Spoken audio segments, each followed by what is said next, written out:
Okay, question number 5, the last question. And the show, I was about to lie. I was going to say, this show just like flew by, but it really didn't. It didn't. It's like a mini-series Think again. back to George Michael and you'll know. I think we need to start moving this into a 2-hour increment show. Oh. We can talk about all of our past musical things. I'm sure they'd be you with so the Jolly good. Roger, right? Laying down grooves. So many things people don't know about this girl, where she's like been playing drums and doing stuff. A lot of secrets. We have plenty of episodes to go. We can talk about all that stuff as we get more comfortable. In small pieces. Yeah. Okay. Question number 5 comes from Alicia. Alicia says, hello, Sean and Laura. Do you have any advice on building trust with your dog? I have a 2-year-old bull terrier who back in January attacked and broke my female bull terrier's leg, causing $4,000 worth of damage that required orthopedic surgery to fix. A few weeks before that incident, he had started stiffening and growling at me when I would get ready to leave for work in the morning after telling him to get down off the couch or nail clipping or telling him to go to his crate, just like, you know. We have been working with a behaviorist and just started e-collar training, but I feel like our relationship has no trust. Sometimes I feel like it's getting better, and then I'll ask him to go to his crate, and he starts to growling at me again. He always seems very high-strung and always on edge ever since we got him as a pup. I'm just wondering if you guys know of any trust-building exercises I can do with him, or is this behavior all challenges? I'm less afraid of being bitten by him now than I was a few months ago, but when he growls at me and stiffens up, I do wonder if he will try to bite. Our goal is to be able to have both dogs living in harmony again without having to be crated and rotated. We've made a lot of progress, but I don't feel like it will be possible until I can get both dogs seeing me as a leader. Oh, all right. Well. I do think that Alicia was going to do a phone consult with you or something. Okay. Oh, maybe not. No, maybe that was someone else. I'll be gentle with her. Yeah. But, okay, so Alicia, we need a major, don't you jump in on it, game change, right? We need a complete game change, and we really need to switch gears with how you're perceiving your dog, right? I think Laura will agree. We're going to take this. We're going to handle this question together. We're going to multi-front, right? So here's the deal. You're talking about building trust. I want you to get rid of this freaking concept of like building trust. I don't know who planted that seed in your head. We talked about it at the beginning of this episode. We were actually talking about you and this. It's true, right? So I don't know who planted that seed in your head, but you don't have a trust issue. You've got a respect issue. Your dog growling at you, he's not growling because I don't trust you. He's not growling when you get on the couch next to him and ask him to leave because I don't trust you. He's not going into his crate because I don't trust you. He's being a jackass. He's being a pushy, snotty, bratty, entitled, empowered young man. And he's done serious damage to the other dog in the house, which also adds to his resume of crappiness, right? So if he had never done anything like that, that would put him in a slightly lower category. Crappy category? Yeah, he'd be like crap 3 rather than like crap 1. And this doesn't, let me just really quick say, it doesn't mean he's a bad dog.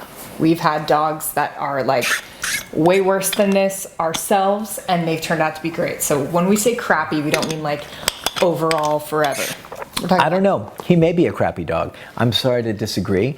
And take this how I mean it. Like, I don't mean to be contentious, but I mean crappy dog only in the sense of that if you guys, here's you. I'm saying forever. No, you can make, you can change the dog stuff. Of course, yeah. But I'm trying to kind of create a little bit of like a polarization kind of like viewpoint here, which is if you're here, which is what it sounds like, and you've even said, my dog doesn't perceive me as a leader, and your dog is up here, and every moment, every interaction, every way, every moment you live your life with this dog and how you interact is silently or not so silently telling your dog what role you're going to play and what role he's going to play, you are going to struggle, and he will be a crappy dog. Yeah. He'll be a crappy dog because he won't have any choice. Right. He's going to be a crappy dog because he's like allowed to do this stuff because you haven't found a way to say like, no way, that doesn't fly. Yep. You haven't found a way to say like, knock the growling off, get your ass in the crate, come to me when I call you, lay down in place, and don't you dare move your behind. Yep. And if you look at the other dog, it's going to be a very uncomfortable situation for you. So I think that I would love for you, like I said, I don't know where it came from. I get it. People, there's a lot of information out there telling people that they need to build relationships in order for their dogs to be in a better space. But I'm telling you, respect is the foundation that you need to build this on with this dog. Now, conversely, if you were telling us that this dog was nervous, insecure, didn't want to come to you, was worried, would scamper away when you sat on the couch, all of these different things, then I'd say like, cool, maybe we can look at some confidence building, some relationship building stuff, and we'd still use a lot of the same tools, but we'd use them for a different effect to create more bonding, more connection, things like that. But what you've got is and I've worked with plenty of bull terriers. I happen to have a soft spot in my heart for them. He loves them.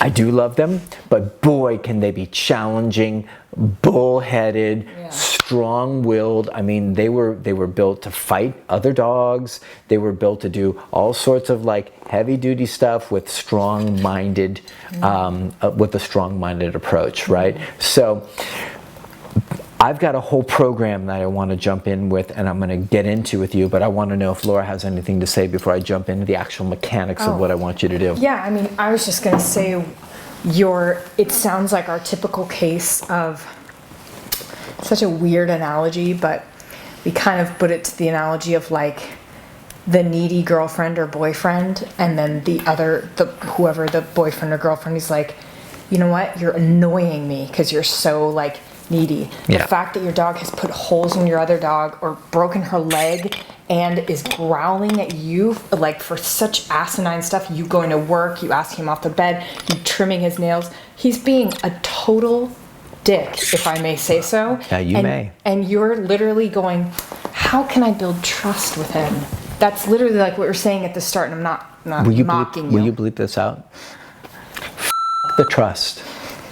I'm sorry, just the trust. No, bleep it out, but it's like I can't get that point across strongly enough. Yeah. So, but what I was just finishing up is that you kind of have that thing of like, oh, I want to make it better with him. We're not in the business of making it better with him. He's not respecting you trying to make it better with him. Yeah. He's going to respect you trying to tell him you knock that off.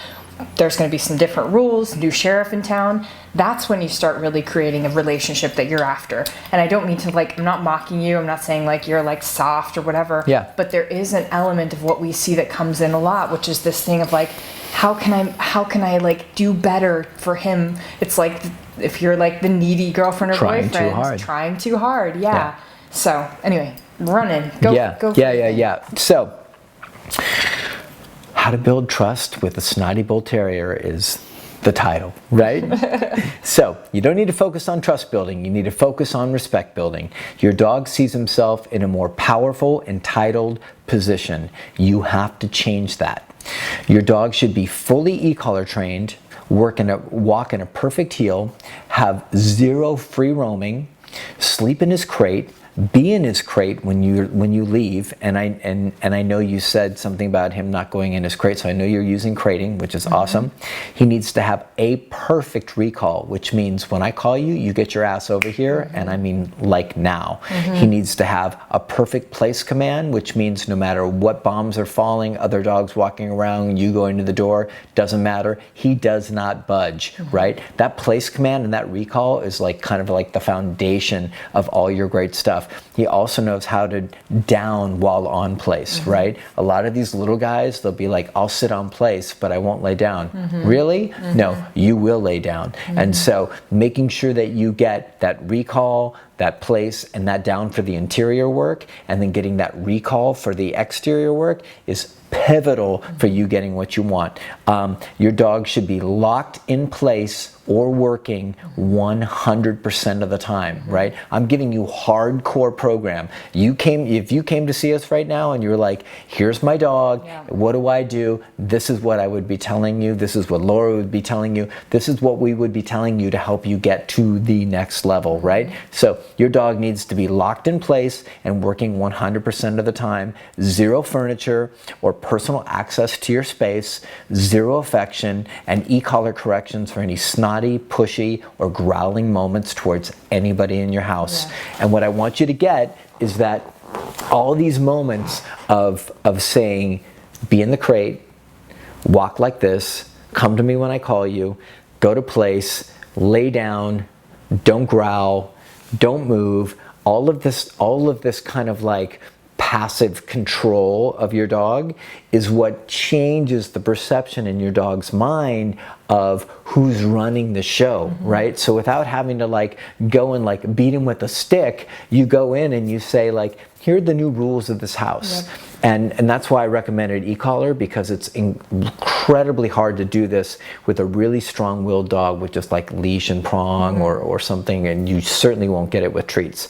So if you were to go about this program, if you were to hire a balanced trainer who could help you do all this, or you go through our free e-collar and prong collar videos, or order our e-collar DVDs, the full complex ones, or go to Solid Canine Training and go through his videos. He's got so many.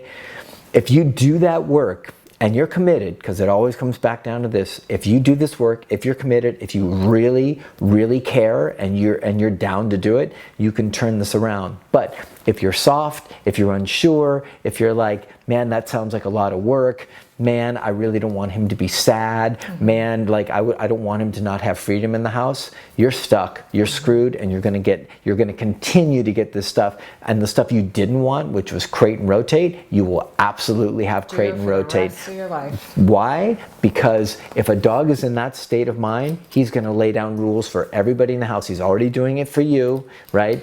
Growling, letting you know what's okay and what's not okay. And guess what? He's already done it with your other dog. He's injured your dog severely. So what has happened unintentionally is you've allowed your dog to become this tyrant who's running your house, right? Strong-minded dog. He's not equipped to do it either. What's that? He's not equipped to be running the house. No, just in a crappy way, like Joseph Stalin, like doing a shitty job of like iron-fisted like stuff. But that's a really uncomfortable place for a dog to be. Just to be really clear, like that's not just like, oh, he's like, I love ruling the roost. He's like, oh my gosh, I'm ruling the roost. Yeah. There's a lot of that. So it's weird. It's a weird thing because it feels what your dog will feel is a conflict. He'll feel like it's awesome because I get to do what I want to do, and simultaneously he'll feel crappy because there's all this pressure on him. So you have a stressed, anxious dog, but he'll also be opportunistic, and he'll also take advantage of all these different things that he can just because he can. So your job, to sum all this up, is to step into a new place. It's all decision based. I want this, I'm done with this, I'm not going to allow this to happen, I'm not going to crate and rotate for the rest of my life, I'm going to get professional help if I need it, or I'm going to dive in because I know I can do it on my own. And you go through all of those things that I just listed, and you lock your dog down, and you like emotionally distance yourself from your dog. Get out of this space of like, oh, he's my whatever he is, and you treat him like a board and train. You treat him like a dog that you don't even like. I mean, like, that sounds harsh, but I don't even like you. Do this, do this, do this. Of course you're gonna love him, and of course you're going to build your relationship, but being in that emotional distant space is highly valuable, and that's why dog trainers do so well, because we're not like, oh, it feels sad that he's in place or whatever. Instead, it's like, I need you to do this, and this, because we know you'll flourish if you do this. So, any closing stuff on that? Because I think this is such a common situation. Yeah, it's a great question. It happens to a lot of people. A lot of people that come in to see us have this exact issue. So all I know is that it can work. You can absolutely change things. It just takes some serious emotional work up here. Read all of Sean's blogs that have to do with like emotional or affection or relationship relationship stuff. Just really work on that part while you're simultaneously working on all the training stuff. and then you got to want it. Yeah. Right?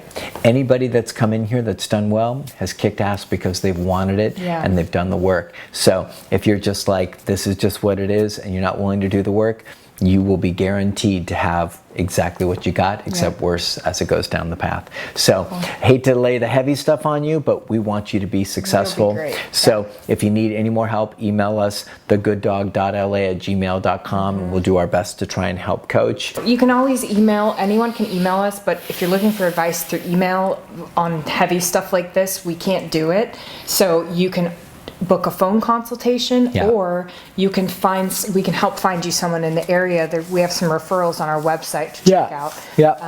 So do that. Okay. Good luck. Sometimes having a pro on your team is 1,000 times better than trying to do it on your own. Cool. Thanks.